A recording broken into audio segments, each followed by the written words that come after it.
they were going to have to verify what you said. And did they? My question Have to one you, answer the question that she asked you. did they tell you that we had to verify everything that you said? I don't recall. Okay. And when they told you they had to verify what you said, you continued to talk to the police.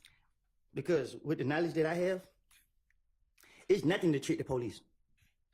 But if they had to verify what you said, they had to make sure that what you said was true. How could you trick the police? Easy. Overruled. How could you trick the police? Easy. How? I can't tell you that. Okay. Were you aware that the things that you talked about were verified? Sustained. All right. We're going to take a quick break. Y'all all step back to the jury room for me. Thank you.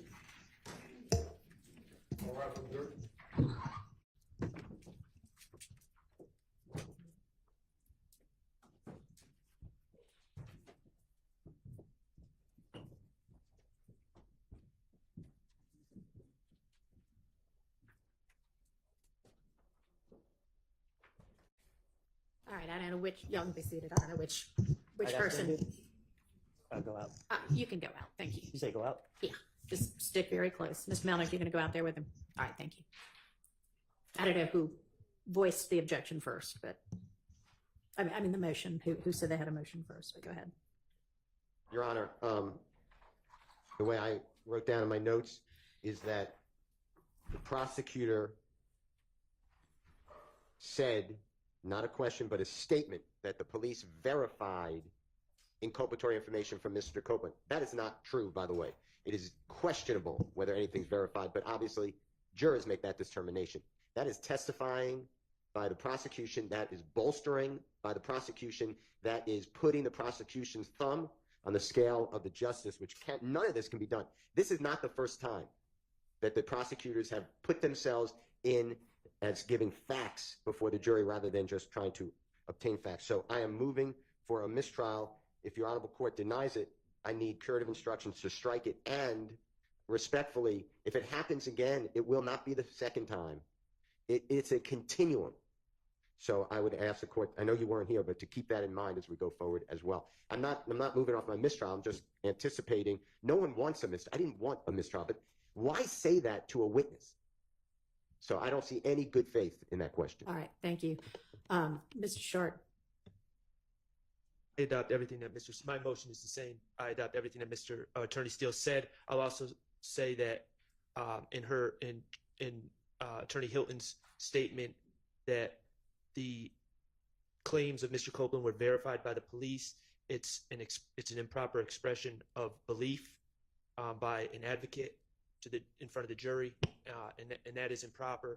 And I'll also add, Your Honor, not only do I not believe it to be true, but also there has been absolutely no evidence presented that any of this has been verified. All right. So, thank you, Your Honor. Thank you. Response?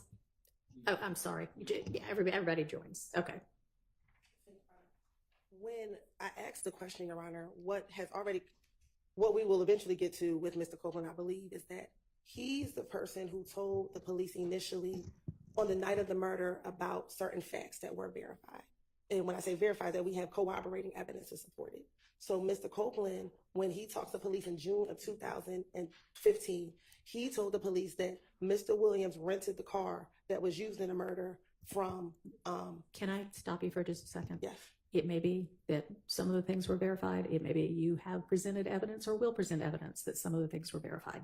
The question that you asked was, did you know that all of the things you told them were verified? So that's the issue.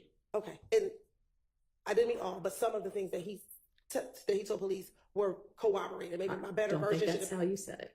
Oh, correct. So it was inartful, but what I was talking about is the things that he told police was corroborated by other evidence. And so do you have a response to their motion for mistrial with regard to you having said, did you know that all of the things you told the police were verified?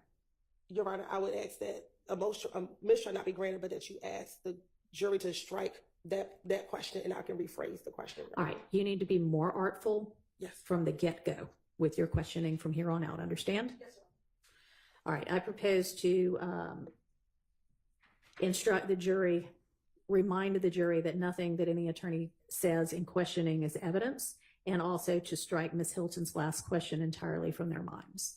Any further curative instructions proposed? No, Your Honor. How about from the defense? Talk in your mic if you don't mind for me. Make sure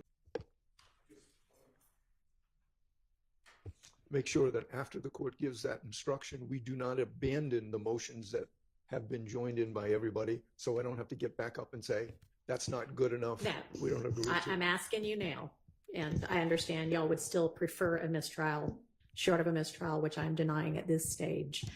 These are the curative instructions I'm proposing. If understanding you'd still rather have the mistrial, is there anything further curatively that you all would like to add? On behalf of Mr. Stillwell, I have nothing. All right. All right. Nothing from anybody else. No, Your Honor, just the same thing. The rule is that before the next question is posed, we have to, again, ask for a mistrial, but you just said that that's preserved, so nothing further. Understood. All right. Thank you. All right. We're ready to get the jury back in and Mr. Copeland back on the stand. You can do that first.